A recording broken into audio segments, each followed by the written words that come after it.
Hello friends, very good evening to all of you. स्वागत है आप सबका आपका अपना यूट्यूब चैनल अब पढ़ेगा इंडिया में। आज हम लोग इस वीडियो में देखेंगे इतिहास घटना चक्र का, जो हम लोगों ने समसामयिकी घटना चक्र का जो वीडियो स्टार्ट किया है उस सीरीज में आज आगे बढ़ते हुए देखेंगे वीडियो नंबर 6। इससे पहले ऑलरेडी 5 वीडियो अपलोडेड है, अगर आप नहीं देखें तो जाकर प्लेलिस्ट से देख सकते हैं।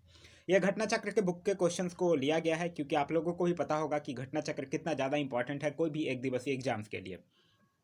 अभी हम लोगों ने सबसे पहले मध्यकालीन भारत स्टार्ट किया है, मध्यकालीन भारत को भी हम लोग देख रहे हैं। इसके बाद फिर आधुनिक भारत देखेंगे और उसके बाद फिर प्राचीन भारत। तो चलिए अब बढ़ते हैं अपने क्वेश्चंस की तरफ। आज का जो हमारा पहला क्वेश्चन है, देखिए आज का जो टॉपिक है वो है अकबर। और अकबर से इंपॉर्टेंट जो पहला टॉपिक है, पहला क्वेश्चन है, वो ये कह रहा है कि निम्नलिखित में से किस स्थान पर अकबर को हुमायूं की मृत्यु की सूचना मिलने पर राजगद्दी पर बैठाया गया था। तो इस क्वेश्चन का सही आंसर होगा कालानौर। तो इस क्वेश्चन का सही आंसर है ऑप्शन नंबर डी। देखिए हुमायूं की जब मृत्यु होती है तो उस समय अकबर जो था वो पंजाब में सिकंदर सूर को समाप्त करने में संलिप्त था और बैरम खां जो था वो अकबर के संरक्षक के रूप में वहीं कार्य कर रहा था। हुमायूं की मृत्यु की जैसे ही सूचना मिलती है तो गुरदासपुर जिले के निकट कालानौर नामक स्थान पर 14 फरवरी 1556 को अकबर को मुगल बादशाह घोषित किया जाता है। और ऐसा कहा जाता है कि उस समय अकबर की जो आयु थी वो 14 वर्ष से भी कम थी और अकबर जो है वो जलाउद्दीन मोहम्मद अकबर बादशाही गाजी की उपाधि से राज सिंहासन पर बैठता है। नेक्स्ट है हमारा कि हल्दी घाटी के युद्ध के पीछे अकबर का मुख्य उद्देश्य क्या था। तो देखिए हल्दी घाटी युद्ध के पीछे की अगर बात करते हैं तो हल्दी घाटी का पहले युद्ध ये याद रखिएगा 18 जून 1576 को मेवाड़ के शासक महाराणा प्रताप और अकबर के बीच हुआ था।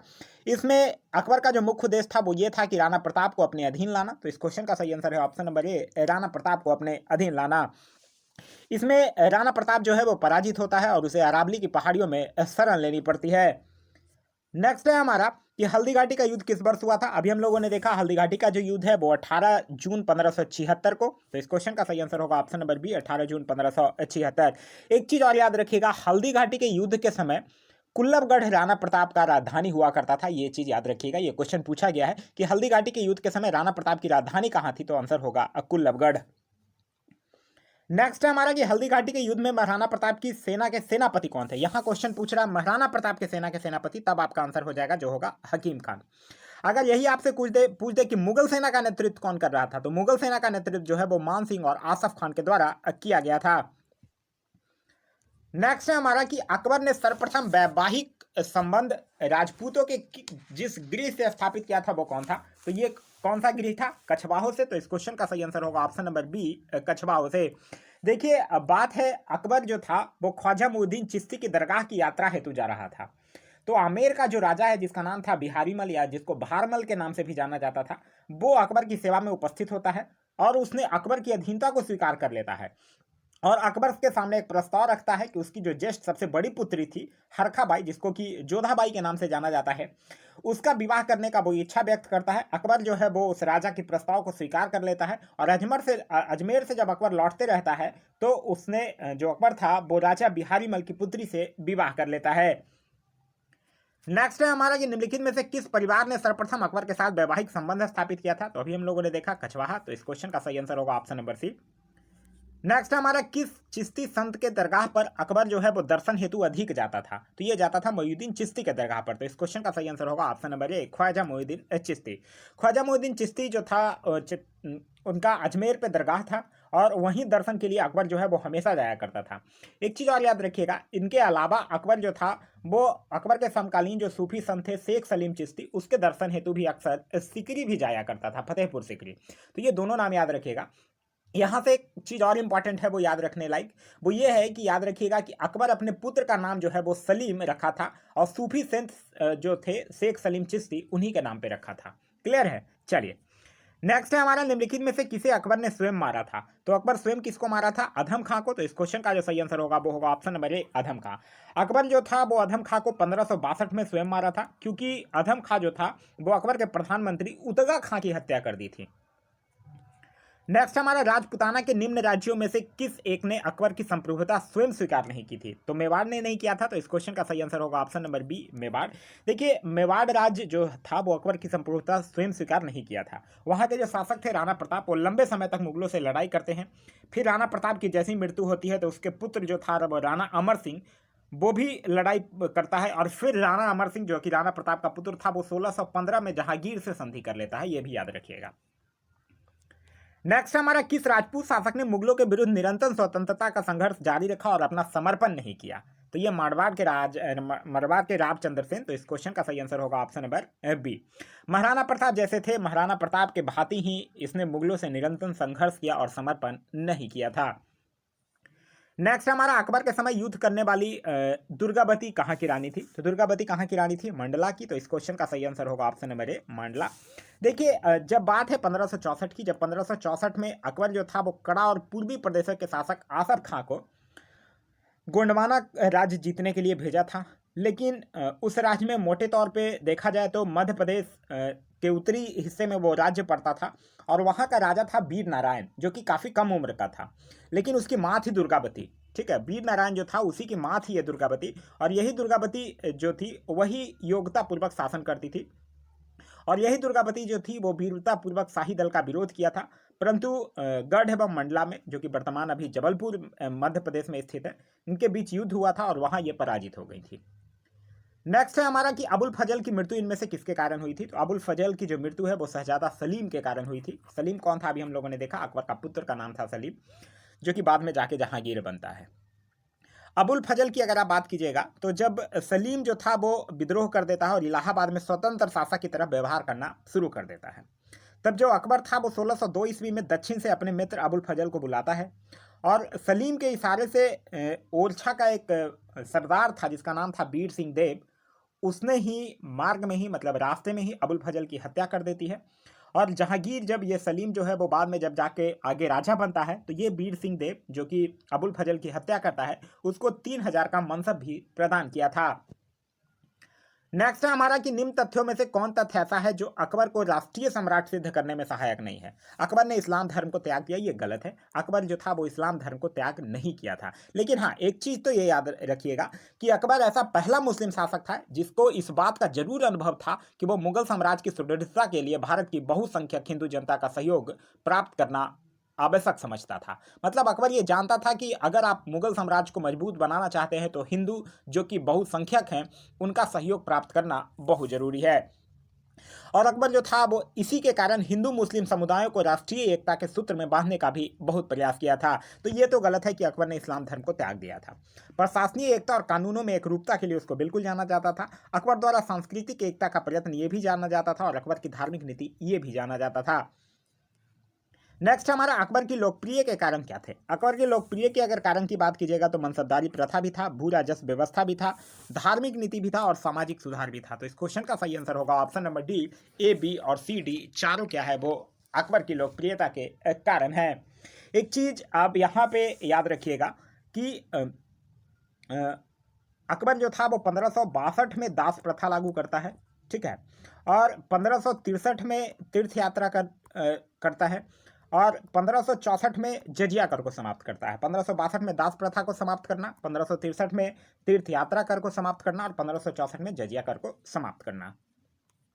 नेक्स्ट हमारा, निम्नलिखित में से किस मुस्लिम शासक ने तीर्थ यात्रा समाप्त कर दिया था? अभी हम लोगों ने देखा किसने किया था, अकबर ने, और कब किया था? 1563 में। नेक्स्ट है हमारा कि निम्नलिखित बादशाहों में से किसको एक प्रबुद्ध निरंकुश कहा जा सकता है? तो ये कहा जा सकता है अकबर को, क्योंकि अकबर की अगर बात करते हैं तो अकबर एक महान शासक था जिसका साम्राज्य जो था वो अफगानिस्तान, कश्मीर से लेकर गोदावरी नदी के किनारे तक विस्तृत था। वह एक धर्मनिरपेक्ष शासक था जिसके शासनकाल में कानून की दृष्टि में सभी जो थे वो बराबर थे, सामान्य थे। नेक्स्ट हमारा, निम्नलिखित में से किसने यह आज्ञा दी थी कि आदमी को एक ही स्त्री से विवाह करना चाहिए और वह तभी दूसरा विवाह कर सकता है जब उसकी पहली पत्नी बंध्या हो? ये किसने दिया था? अकबर ने ही दिया था। तो इस क्वेश्चन का सही आंसर होगा option number C, Akbar.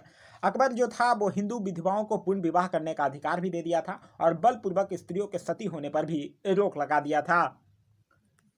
Next हमारा, अकबर का शासन जाना जाता था, अकबर का शासन जाना जाता है क्षेत्रों को जीतने के लिए, बिल्कुल सही है, अपनी प्रशासनिक व्यवस्था के लिए, बिल्कुल सही है, न्यायिक प्रशासन के लिए, बिल्कुल सही है, उसकी धार्मिक कट्टरता के लिए ये गलत है, क्योंकि धार्मिक कट्टरता का काम जो है वो अकबर कभी नहीं किया है।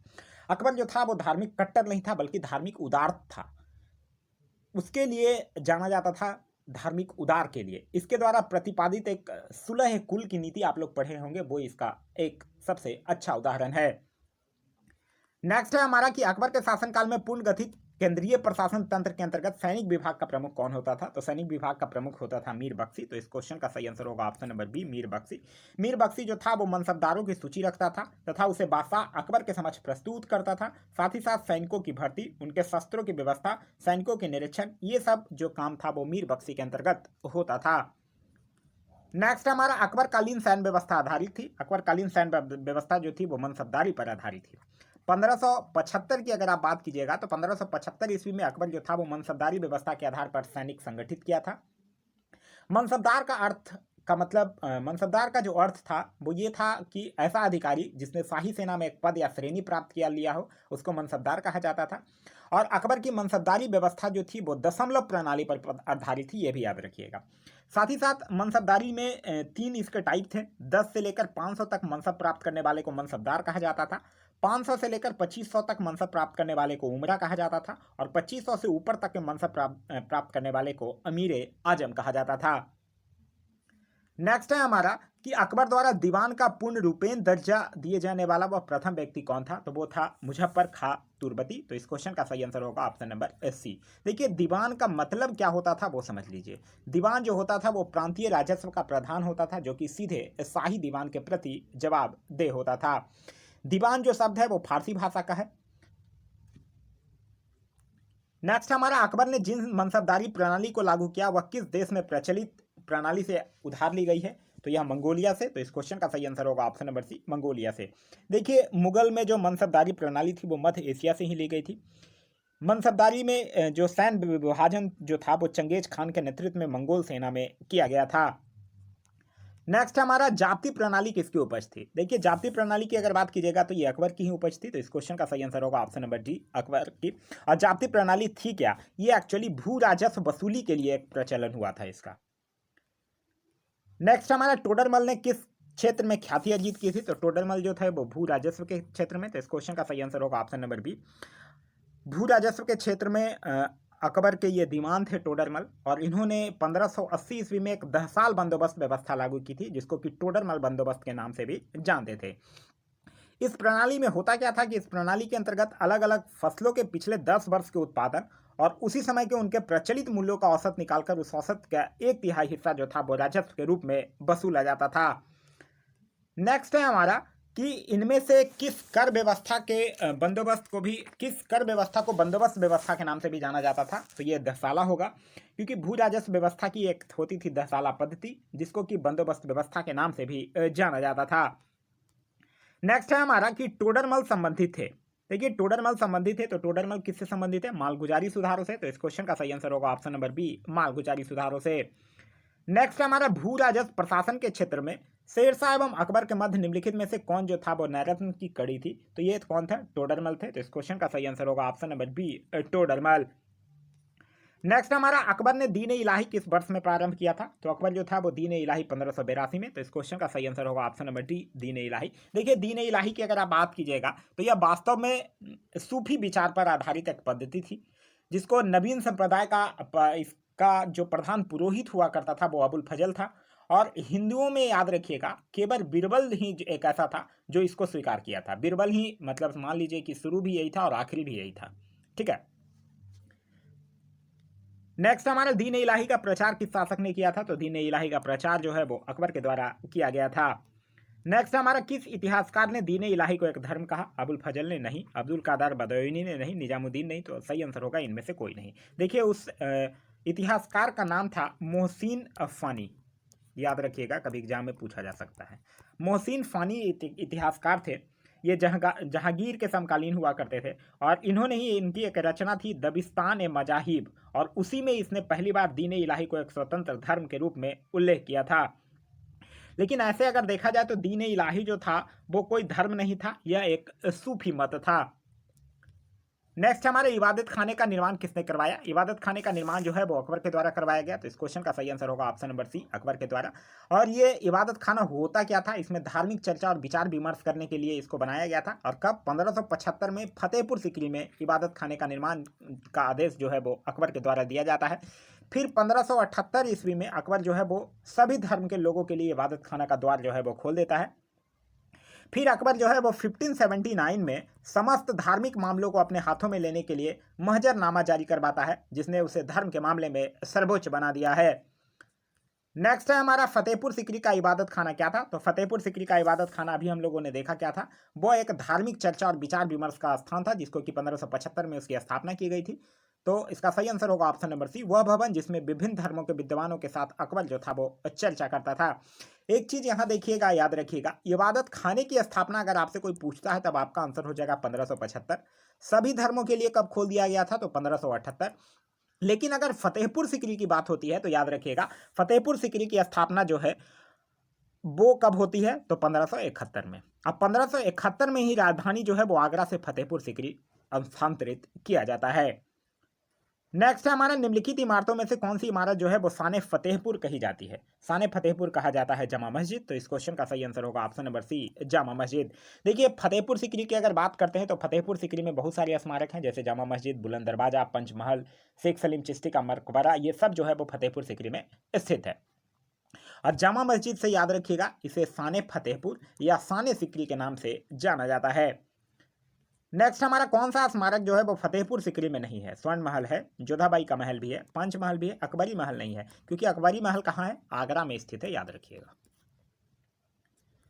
नेक्स्ट हमारे, दिल्ली में कौन सा ऐतिहासिक स्मारक भारतीय तथा फारसी वास्तुकला शैली का उदाहरण है। तो यह है हुमायूं का मकबरा। हुमायूं का मकबरा है कहाँ स्थित, ये दिल्ली में स्थित है, जो कि हुमायूं के पत्नी के संरक्षण में निर्मित हुआ था और मीरक मिर्जा ग्यास के द्वारा इसका डिजाइन तैयार किया गया था। ये भी याद रखिएगा, जब एग्जामिनर क्वेश्चन को थोड़ा टफ बनाने की कोशिश करेगा तब आपसे पूछ सकता है कि हुमायूं के मकबरा का डिजाइन किसके द्वारा तैयार किया गया था, तो मीरक मिर्जा ग्यास के द्वारा। नेक्स्ट हमारा, सुलह कुल का सिद्धांत किसके द्वारा प्रतिपादित किया गया था। तो सुलह कुल का जो सिद्धांत है वो किसके द्वारा प्रतिपादित किया गया, अकबर के द्वारा प्रतिपादित किया गया। तो इस क्वेश्चन का जो सही आंसर होगा वो होगा ऑप्शन नंबर बी, अकबर के द्वारा। देखिए अकबर की जो धार्मिक नीति थी वही सुलह कुल के नाम से जाना गया, जिसका मतलब होता था सभी के साथ शांतिपूर्ण व्यवहार का सिद्धांत जो है वो सुलह कुल की सिद्धांत था।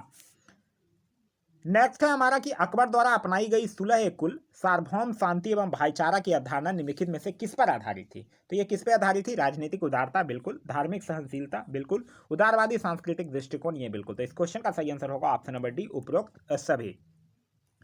नेक्स्ट हमारा, किस मुगल बादशाह के विरुद्ध जौनपुर से फतवा जारी हुआ था। तो यही अकबर के विरुद्ध ही जौनपुर से फतवा जारी हुआ था। तो इस क्वेश्चन का सही आंसर होगा ऑप्शन नंबर बी। और कब हुआ था, 1580 में जौनपुर के एक जो धर्मगुरु थे वो सभी मुस्लिमों को अकबर के विरुद्ध विद्रोह करने के लिए एक फतवा जारी किया था। नेक्स्ट है कि एक कथन और कारण दिया हुआ है, अकबर ने 1602 ईस्वी में फतेहपुर सिकरी में बुलंद दरवाजा बनाया। ये बिल्कुल सही है। यह निर्माण अकबर ने अपने पुत्र जहांगीर के जन्म की खुशी में बनवाया था। ये गलत है, क्योंकि बुलंद दरवाजा का जो निर्माण है वो अकबर ने गुजरात विजय के उपलक्ष्य में करवाया था। क्लियर है, चलिए नेक्स्ट हमारे, निम्न में से किसका निर्माण जो है वो अकबर ने करवाया था। अकबर ने बुलंद दरवाजा का निर्माण करवाया, ये बिल्कुल सही है। नेक्स्ट हमारा, अकबर द्वारा बनवाई गई श्रेष्ठतम इमारतें पाई जाती है। तो अकबर द्वारा अगर देखा जाए कि अकबर द्वारा बनाई गई जो श्रेष्ठतम इमारतें हैं वो मोस्टली जो है वो फतेहपुर सिकरी में पाई जाती है। तो इस क्वेश्चन का सही आंसर होगा option number D, Fatehpur Sikri में। फतेहपुर सिकरी में देखिए दीवाने आम, दीवाने खास, कोषागर, ज्योतिषों की बैठक, पंचमहल, खास महल, जोधाबाई का महल, हवा महल, मरियम की कोठी, बीरबल की कोठी, ये सब जो है वो फतेहपुर सिकरी में बनवाई गई है। नेक्स्ट हमारा, अकबर द्वारा बनवाई गई कौन सी इमारत का नक्शा जो है वो बौद्ध विहार की तरह है। ये आपसे पूछ रहा है कि अकबर द्वारा बनाई गई कौन सी इमारत का नक्शा जो है वो बौद्ध विहार की तरह है। तो ये पंचमहल है। पंचमहल की अगर आप बात कीजिएगा तो पंचमहल जो है वो पिरामिड के आकार का एक 5 महलों का भवन है, मतलब है क्या था, और भारतीय बौद्ध विहारों के अनुरूप था। क्लियर है, चलिए नेक्स्ट हमारा, फतेहपुर सिकरी में बादशाह अकबर ने निर्मित करवाया था। फतेहपुर सिकरी में बादशाह अकबर ने पंचमहल निर्मित करवाया था। नेक्स्ट है हमारा, जहांगीर महल स्थित है। जहांगीर महल कहाँ स्थित है, आगरा में स्थित है। तो इस क्वेश्चन का सही आंसर होगा ऑप्शन नंबर सी। जहांगीर जो है, जहांगीर महल की अगर आप बात कीजिएगा तो ये आगरा किला में ही स्थित है, और इसका निर्माण जो है वो किसके द्वारा करवाया गया था, अकबर करवाया था अपने पुत्र और अपने उत्तराधिकारी सलीम या जहांगीर के लिए। नेक्स्ट हमारा, अकबर का मकबरा कहाँ पर स्थित है। तो अकबर का मकबरा स्थित है सिकंदरा में। अकबर का मकबरा जो है वो सिकंदरा एक गांव है वहीं स्थित है। जिसे सुल्तान सिकंदर लोदी जो था वो अपने नाम पर बसाया था और इसीलिए उसका नाम सिकंदरा पड़ा है, ये भी याद रखिएगा। ठीक है, ये आगरा के पास ही है। आगरा से जब आप दिल्ली की तरफ जाइएगा तो वहीं पे पास में है।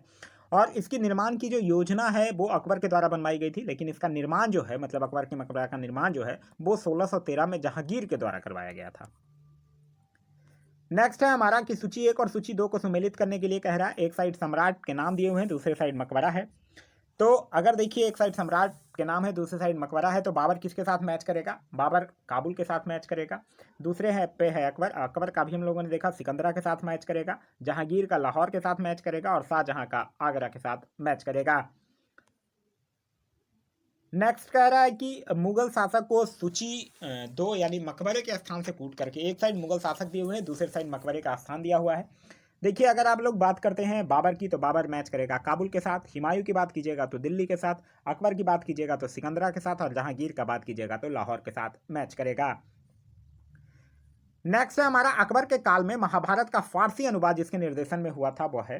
तो अकबर के काल में महाभारत का जो फारसी अनुवाद है वो फैजी के निर्देशन में हुआ था। तो इस क्वेश्चन का तो सही आंसर होगा ऑप्शन नंबर डी, फैजी। देखिए अकबर जो था, अकबर के ये राज कवि था फैजी, ये याद रखिएगा। इसी की अध्यक्षता में अकबर जो है एक अनुवाद विभाग की भी स्थापना करता है और अकबर के आदेशानुसार महाभारत को फारसी अनुवाद करवाया जाता है रजमनामा के नाम से। ठीक है, और किसके निर्देशन में? फैजी के निर्देशन में। और नकीब खां बदायूनी भी इसमें शामिल थे, ये भी चीज याद रखिएगा। इसके अलावा भी बदायूनी जो था वो रामायण का, फैजी जो था वो लीलावती का और अबुल फजल जो है वो कलिया दामन का फारसी अनुवाद करता है। नेक्स्ट है हमारा कि निम्नलिखित में से किसने महाभारत का फारसी अनुवाद किया था? महाभारत का फारसी अनुवाद किया था अब्दुल कादिर बदायूनी। तो इस क्वेश्चन का सही आंसर होगा ऑप्शन नंबर ए। नेक्स्ट है हमारा महाभारत के फारसी अनुवाद का शीर्षक है। तो महाभारत के फारसी अनुवाद का शीर्षक है रजमनामा। अभी हम लोगों ने देखा रजमनामा का मतलब होता है क्या है? युद्धों का पुस्तक होता है, ये भी याद रखिएगा। नेक्स्ट है हमारा कि अकबर की इच्छा अनुसार किसने रामायण का फारसी में अनुवाद करवाया था? अकबर की इच्छा अनुसार रामायण का फारसी अनुवाद जो है वो अब्दुल कादिर बदायूनी के द्वारा। तो इस क्वेश्चन का सही आंसर होगा ऑप्शन नंबर बी। नेक्स्ट हमारा निम्नलिखित में से किसने रामायण का फारसी भाषा में अनुवाद किया था? रामायण का फारसी भाषा में अनुवाद किया था अब्दुल कादिर बदायूनी। तो इस क्वेश्चन का सही आंसर होगा ऑप्शन नंबर डी। नेक्स्ट है हमारा कि सम्राट अकबर द्वारा निम्न में से किसको जरी कलम की उपाधि प्रदान किया गया था? तो ये मोहम्मद हुसैन को। तो इस क्वेश्चन का सही आंसर होगा option number A, Mohammad Hussain को। देखिए अकबर के दरबार में बहुत सारे ग्रंथकर्ताओं थे जिनकी सूची जो है हमें आईने अकबरी से मिलती है। उसी में सबसे प्रमुख जो था वो कश्मीर का मोहम्मद हुसैन था, जिसको अकबर के द्वारा जरी कलम की उपाधि प्रदान की गई थी। एक चीज और याद रखिएगा, एक होता है जड़ी कलम, एक था सीरी कलम, दोनों में कंफ्यूज मत होइएगा। जड़ी कलम अगर पूछेगा तो उसकी उपाधि तो मोहम्मद हुसैन कश्मीरी को दिया गया, और अकबर जो था वो सीरी कलम की उपाधि अब्दुल समद को दिया था। ये याद रखिएगा, सीरी कलम और जड़ी कलम। नेक्स्ट हमारा जैन साधु जो अकबर के दरबार में कुछ वर्ष रहा और जिसे जगत गुरु की उपाधि से सम्मानित किया गया, वो कौन था? तो वो कौन था? वो हरिविजय सूरी। तो इस क्वेश्चन का सही आंसर होगा option number B, Harivijay Suri. Harivijay Suri की विद्वता और विनम्रता से अकबर इतना प्रभावित हो गया था कि कुछ दिन के बाद से अकबर जो था वो नॉनवेज खाना बंद कर दिया था और पशु पक्षियों के वध पर भी रोक लगा दिया था। एक चीज और याद रखिएगा, हरविजय सूरी से तो याद ही रखिएगा कि अकबर के द्वारा उसे जगत गुरु की उपाधि दी गई थी। साथ ही साथ एक और नाम याद रखिएगा, चंद्र सूरी। चंद्र सूरी को अकबर के द्वारा युग प्रधान की उपाधि दी गई थी। क्लियर है? चंद्र सूरी को अकबर के द्वारा युग प्रधान की उपाधि प्रदान की गई थी। नेक्स्ट हमारा वह प्रसिद्ध जैन आचार्य कौन थे जिसको अकबर ने बहुत सम्मानित किया था? हरिविजय सूरी। नेक्स्ट हमारा मुगल सम्राट अकबर के समय का प्रसिद्ध चित्रकार कौन था? तो देखिए अकबर के समय में दसवंत और बसावन, ये दोनों जो थे वह प्रसिद्ध अकबर के चित्रकार थे। तो इस क्वेश्चन का सही आंसर होगा ऑप्शन नंबर बी, दसवंत। एक चीज और याद रखिएगा, दसवंत जो था वो एक कहार का बेटा था जो कि इतना ज़्यादा प्रभावशाली, मतलब इतना ज़्यादा वो अच्छा चित्रकारी करता था कि अकबर उससे इतना प्रभावित हो गया था कि अकबर अपने समय का पहला अग्रणी कलाकार बनने में उसको सहयोग दिया था। लेकिन यह बाद में जाकर जो दसवंत था वो उसकी मानसिक स्थिति खराब हो जाती है और 1584 में वो खुद अपनी आत्महत्या कर लेता है। नेक्स्ट है हमारा इंग्लैंड की रानी एलिजाबेथ प्रथम का समकालीन भारतीय राजा कौन था। देखिए एलिजाबेथ प्रथम का जो शासनकाल था वो लगभग 1533 से लेकर 1603 तक रहा है। जब ईस्ट इंडिया कंपनी की स्थापना होती है 1600 में भारत में, उस समय इंग्लैंड की रानी एलिजाबेथ थी, आप लोग पढ़े होंगे। और अकबर की अगर बात कीजिएगा तो अकबर का शासनकाल 1556 से लेकर कब 1605 तक। तो ये किसके समकालीन हुए? अकबर। तो इस क्वेश्चन का सही आंसर होगा ऑप्शन नंबर ए, अकबर। नेक्स्ट हमारा जिस मध्यकालीन भारतीय लेखक ने अमेरिका की खोज की उल्लेख किया है वो कौन है? तो वो है अबुल फजल। तो इस क्वेश्चन का सही आंसर होगा ऑप्शन नंबर डी, अबुल फजल।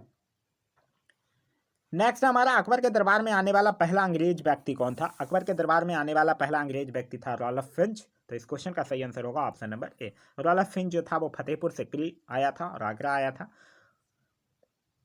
नेक्स्ट हमारा अकबर के शासनकाल की निम्नलिखित घटनाओं को कालानुक्रम व्यवस्थित कीजिए। जजिया की समाप्ति कब? 1564। इबादत खाने का निर्माण कब? 1575। सभी धर्मों की आने की अनुमति 1578। मजहर पर हस्ताक्षर 1579 और दीन इलाही की स्थापना 1582। अब इसको आप लोग बड़े आराम से अरेंज कर सकते हैं। नेक्स्ट है अकबर ने बंगाल तथा बिहार को मुगल साम्राज्य में कब मिलाया? यह क्वेश्चन आपसे पूछ रहा है। तो ये मिलाया था 1576 में। तो इस क्वेश्चन का सही आंसर होगा ऑप्शन नंबर सी, 1576 में। देखिए 1572 की जब आप बात कीजिएगा तो 1572 में सुलेमान करारनी जो था उसकी मृत्यु हो जाती है। फिर उसका बेटा जो था दाऊद खान वो गद्दी पर बैठता है। दाऊद खान जो था वो अपने आप को स्वतंत्र घोषित करके पटना के मुगल किले पर आक्रमण कर देता है और अकबर जो था वो मुनीम खां को दाऊद पर आक्रमण करने और बिहार को जीतने का आदेश देता है। फिर मुनीम खां जो है वो दाऊद को एक युद्ध में पराजित कर देता है और फिर 1574 ईस्वी में बिहार पर मुगलों का आधिपत्य हो जाता है। फिर पराजित होने के बाद जो दाऊद था वो बंगाल भाग जाता है और फिर 1576 को टोडरमल जो था वो मुजफ्फर खान एवं हुसैन कुली खान ने मिलकर दाऊद को पूरा पराजित कर देता है। इस प्रकार देखा जाए तो 1576 में बंगाल और बिहार को पूर्ण रूप से मुगल साम्राज्य में मिला लिया जाता है। तो ये था कुछ अकबर से इंपॉर्टेंट क्वेश्चन। अब हम लोग देखते हैं जहांगीर। जहांगीर से इंपॉर्टेंट जो पहला क्वेश्चन दिया हुआ है वो दिया है कि दो अस्पा एवं सी अस्पा प्रथा किसके द्वारा शुरू किया गया था? तो ये जहांगीर के द्वारा शुरू किया गया था और सर्वप्रथम यह पद जो था वो महाबत खां को दिया गया था। और इसके अंतर्गत होता क्या था कि बिना जात पद बढ़ाए ही मनसबदारों को अधिक सेना रखनी पड़ती थी। नेक्स्ट हमारा मुगल मनसबदारी व्यवस्था के संदर्भ में निम्न कथनों पर विचार कीजिए। जात एवं सवार पद प्रदान किए जाते थे, ये बिल्कुल सही है। फिर कह रहा मनसबदार जो थे वो अनुमानसिक अधिकारी होते थे, ये गलत है क्योंकि मनसबदारों की जागीरें जो है वो स्थानांतरित कर दी जाती थी और वो मृत्यु पर जब्त की जा सकती थी। तो इस प्रकार आप कह सकते हैं कि मनसबदारों जो थे वो अनुमानसिक नहीं होते थे। मनसबदारों के 3 वर्ग थे, ये बिल्कुल सही है। मनसबदार प्राप्तकर्ता जो थे वो 3 वर्गों में विभक्त थे। 10 से 500 तक मनसबदार, 500 से 2500 तक अमीर और 2500 से ऊपर वाले जो थे वो अमीर आजम कहलाते थे। फिर दीवान कार्यालय द्वारा इनको वेतन दिया जाता था, ये भी गलत है। नेक्स्ट है हमारा कि मुगलों एवं मेवाड़ के राणा के मध्य चित्तौड़ की संधि किस शासनकाल में हुआ था? ये ना जाने कितने बार क्वेश्चन पूछा होगा चित्तौड़ की संधि, और ये हुआ था जहांगीर के शासनकाल में। तो इस क्वेश्चन का सही आंसर होगा ऑप्शन नंबर बी, जहांगीर के शासनकाल में। और हुआ कब था? 1615 ईस्वी में राणा अमर सिंह और जहांगीर के मध्य चित्तौड़गढ़ की संधि हुई थी। इसमें जो राणा था वो मुगल बादशाह की अधीनता को स्वीकार कर लेता है और बादशाह जहांगीर जो था वो राणा को चित्तौड़ यानी दुर्ग की किलाबंदी न करने के शर्त के साथ समस्त भूभाग वापस कर देता है, जो कि अकबर के समय से ही मुगल अधिपत्य में था। नेक्स्ट है हमारा कि ईस्ट इंडिया कंपनी ने जहांगीर के दरबार में पहले निम्न में से किसे भेजा था? तो ईस्ट इंडिया कंपनी जो है वो जहांगीर के दरबार में सबसे पहले विलियम हॉकिंग्स को। तो इस क्वेश्चन का सही आंसर होगा ऑप्शन नंबर सी, हॉकिंग्स। ये जो ब्रिटिश राजा था जेम्स प्रथम, उसका अंग्रेज राजदूत था जो विलियम हॉकिंग्स, जो कि मुगल दरबार में उपस्थित हुआ था। और यह जो था वो दरबार में 3 वर्ष तक रहता है और फिर सम्राट जो जहांगीर होता है वो इसे 400 का मनसब प्रदान करता है। साथ ही साथ एक चीज और याद रखिएगा, जहांगीर जो था वो हॉकिंग्स को इंग्लिश खां की उपाधि देकर अर्मेनिया की एक स्त्री से उसका विवाह कर देता है। नेक्स्ट है हमारा कि निम्नलिखित में से कौन जो है वो जहांगीर के दरबार में ब्रिटिश शासक जेम्स प्रथम का राजदूत था? तो वो था विलियम हॉकिंग्स। तो इस क्वेश्चन का सही आंसर होगा option number A, William Hawkins. एक चीज और याद रखिएगा, जहांगीर के अगर शासनकाल के बाद याद रखना है आपको तो 3 नाम याद रखिएगा। एक कैप्टन हॉकिंग्स, दूसरा सर टॉमस रे और तीसरा विलियम फिंच। एक और नाम रखिएगा एडवर्ड जेरी। ये सब जो थे वो यूरोपीय यात्री थे जो कि जहांगीर के शासनकाल में आए थे। नेक्स्ट है हमारा निम्नलिखित अंग्रेजों में से किसे जहांगीर ने खान की उपाधि से सम्मानित किया था? या तो ये बात कर रहा है विलियम हॉकिंग्स की। तो इस क्वेश्चन का सही आंसर होगा ऑप्शन नंबर ए। नेक्स्ट हमारा मुगल सम्राट जहांगीर ने निम्न में से किसे इंग्लिश खां की उपाधि प्रदान की थी? अभी हम लोगों ने देखा किसको, विलियम हॉकिंस को। नेक्स्ट हमारा ब्रिटिश राजदूत के रूप में सर थॉमस रो भारत आया था किसके शासनकाल में? तो ये जहांगीर के शासनकाल में। अभी हम लोगों ने देखा कैप्टन हॉकिंस हो, सर थॉमस रो हो, विलियम फिंच हो और एडवर्ड टेरी हो, ये सब जो था वो जहांगीर के शासनकाल में भारत आया था। नेक्स्ट हमारा इंग्लैंड के जेम्स प्रथम के राजदूत सर थॉमस रो किस वर्ष भारत आए थे, यह पूछ रहा है। तो ये 1615 में भारत आया था। तो इस क्वेश्चन का सही आंसर होगा ऑप्शन नंबर ए, 1615 में। ये 1615 में ही सूरत पहुंचा था और फिर 1616 में वो अजमेर में जहांगीर के दरबार में उपस्थित होता है। नेक्स्ट हमारा जहांगीर ने थॉमस रो को कहाँ मिलने का अवसर दिया था? तो अभी हम लोगों ने देखा कहाँ, अजमेर में। 1616 में अजमेर में जहांगीर से यह पहली बार मिलता है और यह भारत में 1615 से लेकर 1619 तक रहता है। ठीक है। नेक्स्ट है हमारा कि भारत में इंग्लैंड का कौन सा दूत जो है वो जहांगीर के पीछे अजमेर से मांडू आया था? भारत में इंग्लैंड का कौन सा दूत है जो जहांगीर के पीछे अजमेर से मांडू आया था? तो ये था थॉमस रो। तो इस क्वेश्चन का सही आंसर होगा option number B, Thomas Roe. Next है हमारा कि एक डच पर्यटक जिसने जहांगीर के शासनकाल का मूल्यवान विवरण दिया था वह कौन था? तो वो था फ्रांसिस्को पेलसर्ट। तो इस क्वेश्चन का सही आंसर होगा ऑप्शन नंबर ए। देखिए, अगर यही फ्रांसिस्को पेलसर्ट जो था जिसको जहांगीर के शासनकाल का मूल्यवान विवरण दिया था, यह एक डच पर्यटक था। ठीक है। इसकी एक पुस्तक थी रिमोन स्टटी। इसका इसी पुस्तक में जहांगीर का समय का बहुत ज़्यादा विवरण डिटेल में आप लोगों को मिलता है। नेक्स्ट हमारा निम्न विदेशी यात्रियों में से किसने जहांगीर के शासनकाल में भारत की यात्रा की थी? तो यह फ्रांसिस्को पेलसर्ट। तो इस क्वेश्चन का सही answer option number B. Next हमारा कि किस मुगल शासक का मकबरा भारत में नहीं है, यह पूछ रहा है। देखिए, बाबर की अगर आप बात कीजिएगा तो बाबर का नहीं है, क्योंकि बाबर का अगर बात कीजिएगा तो बाबर का कहाँ है, काबुल में है। और जहांगीर की अगर आप बात कीजिएगा तो जहांगीर का कहाँ है, जहांगीर का लाहौर में स्थित है, शहादरा में। ठीक है। तो यहाँ बी और डी दोनों भारत में नहीं है। तो इसका आंसर हो जाएगा बी एंड डी। नेक्स्ट है हमारा कि सम्राट जहांगीर को कहाँ दफन किया गया? तो सम्राट जहांगीर को लाहौर में। तो इस क्वेश्चन का सही आंसर होगा ऑप्शन नंबर सी। नेक्स्ट हमारा निम्नलिखित में से किसका मकबरा जो है वो भारत से बाहर स्थित है? तो जहांगीर का मकबरा लाहौर में स्थित है, जो कि भारत से बाहर है। नेक्स्ट हमारा मुगल चित्रकला किसके समय में अपनी प्रकाष्ठा पर पहुंची? तो मुगल चित्रकला अब जहांगीर के समय में आप लोगों ने पढ़ा रखा होगा कि जहांगीर के समय को ही चित्रकला का स्वर्णकाल कहा जाता है। और जहांगीर के समय में जो सर्वश्रेष्ठ चित्रकार थे वो था उस्ताद मंसूर और अबुल हसन। नेक्स्ट हमारा निम्नलिखित चित्रकारों में से किसे जहांगीर ने नादिर उज जमा की पदवी दी थी? तो यह दिया था अबुल हसन को। तो इस क्वेश्चन का सही आंसर होगा ऑप्शन नंबर ए। साथ ही साथ याद रखिएगा, इसने कवि जगन्नाथ को पंडित राज की उपाधि भी प्रदान किया था और उस्ताद मंसूर को नादिर अल अस की उपाधि प्रदान किया था। नेक्स्ट हमारा जहांगीर कालीन निम्नलिखित में से किस एक चित्रकार को नादिर अल असर की उपाधि प्रदान की थी? तो ये किसको, उस्ताद मंसूर को। तो इस क्वेश्चन का सही आंसर होगा ऑप्शन नंबर डी, उस्ताद मंसूर को। नेक्स्ट हमारा जहांगीर के दरबार में पक्षियों का सबसे बड़ा चित्रकार कौन था? तो जहांगीर के दरबार में पक्षियों का जो सबसे बड़ा चित्रकार था वो था उस्ताद मंसूर। नेक्स्ट हमारा निम्नलिखित मुगल बादशाहों में किसने अपनी आत्मकथा जो है वो फारसी में लिखी है? तो अपनी आत्मकथा फारसी में लिखने वाला जो बादशाह था वो था जहांगीर ही। जहांगीर जो था वो अपनी आत्मकथा तुझके जहांगीरी के नाम से लिखा था।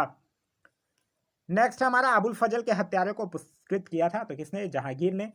जहांगीर से एक चीज और याद रखिएगा, इसने खुसरो की सहायता देने के कारण सिखों के 5वें गुरु अर्जुन देव को भी फांसी दिलवा दिया था। नेक्स्ट हमारा निम्नलिखित में से किसने जहांगीर के विरुद्ध विद्रोह किया था? तो जहांगीर के विरुद्ध विद्रोह करने वाला था कौन कौन?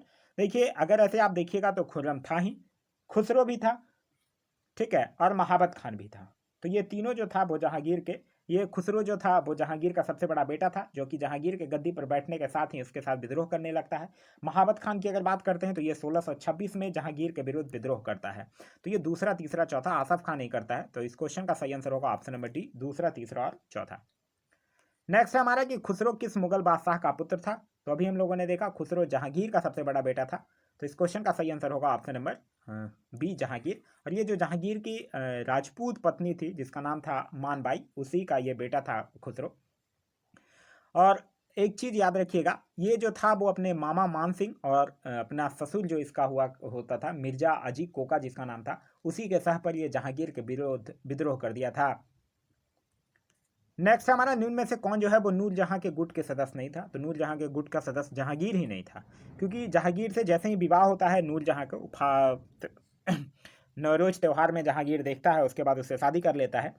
तो जहांगीर फिर उसके बाद नूरजहां जो होती है वो नूरजहां गुट का निर्माण करती है, जिसके सदस्य होता था इमादुद्दौला, जिसको कि मिर्जा गियास बेग के नाम से जाना जाता है, जो कि नूरजहां का पिता था, असमत बेगम जो कि नूरजहां की माँ थी, आसफ खां जो कि नूरजहां का भाई था, और खुर्रम जो कि बाद में शाहजहां बनता है, मतलब उसका नाम बाद में जाके शाहजहां पड़ जाता है। तो ये सब जो था वो नूरजहां के गुट में था, लेकिन ये जहांगीर जो था वो नूरजहां के गुट में का सदस्य नहीं था। तो इस क्वेश्चन का सही आंसर होगा ऑप्शन नंबर।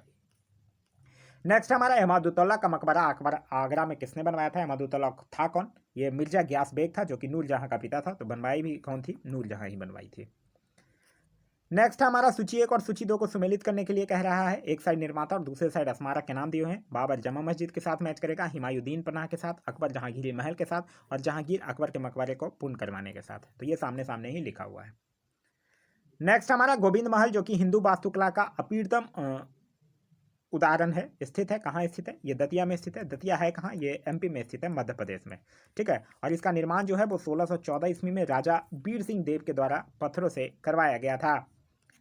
नेक्स्ट हमारा निम्नलिखित में से कौन सा युग में सुमेलित नहीं है, यह पूछ रहा है। अकबर का मकबरा सिकंदरा सुमेलित है, जहांगीर का मकबरा शहादरा लाहौर सुमेलित है, शेख सलीम चिश्ती का मकबरा फतेहपुर सिकरी सुमेलित है, शेख निजामुद्दीन औलिया का मकबरा अजमेर सुमेलित नहीं है, क्योंकि शेख निजामुद्दीन औलिया का जो मकबरा है वो दिल्ली में स्थित है, न कि अजमेर में। शेख निजामुद्दीन औलिया की जो मृत्यु होती है वो 1325 में होती है, और इन्हें ग्यासीपुर जो कि दिल्ली में है वहाँ दफनाया गया था। तो ये था हमारा आज का वीडियो। आज का वीडियो आप लोगों को कैसा लगा कमेंट करके जरूर बताइएगा। साथ ही साथ इस वीडियो से अगर कुछ सीखने के लिए मिला तो एक लाइक जरूर कर दीजिएगा। वीडियो पसंद आया तो अपने दोस्तों के साथ शेयर करना ना भूलें। अगर आप हमारे चैनल पर नए हैं या अभी तक हमारे चैनल को सब्सक्राइब नहीं किए हैं तो चैनल को सब्सक्राइब कर लीजिए, और साथ ही साथ बेल आइकन दबा दीजिए, ताकि हमारे सारे वीडियो के नोटिफिकेशन आपको मिलते रहें। तब तक के लिए घर पर रहिए, सेफ रहिए और पढ़ाई कीजिए। Thanks for watching.